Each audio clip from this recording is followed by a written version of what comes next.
ஆண்டவர் எப்பவுமே நமது வீழ்ச்சியே அல்ல, நமது எழுச்சியின் மேல கவனம் வைக்கிறார்.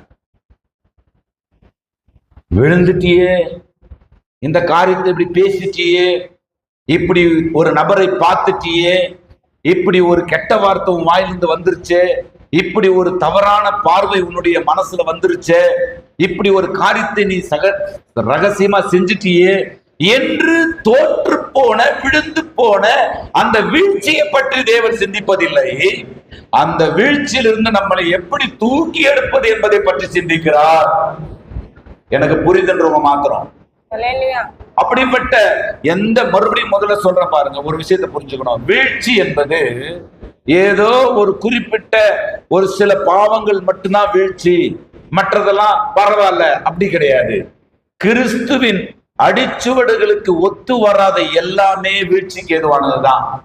அப்படியானால் இங்கே இவர் தான் விழுந்து போனார், அவள் தான் விழுந்து போனார், இவங்க தான் குறை உள்ளவங்க, அவங்க தான் குறை உள்ளவங்க, இவங்க தான் சரிப்பட வேண்டியவங்க, அவங்க தான் சரிப்பட வேண்டியவங்க என்ற நிலையில மாறாக ஒவ்வொருவருமே உயிர்ப்பிக்கப்பட வேண்டியது அவசியமா இருக்கிறது. நான் உயிர்ப்பிக்கப்பட உணர்கிறேன், நான் உயிர்ப்பிக்கப்பட வேண்டும் என்று உணர்கிறேன் என்கிற உணர்வுள்ளவர்கள் கரங்களை உயர்த்தி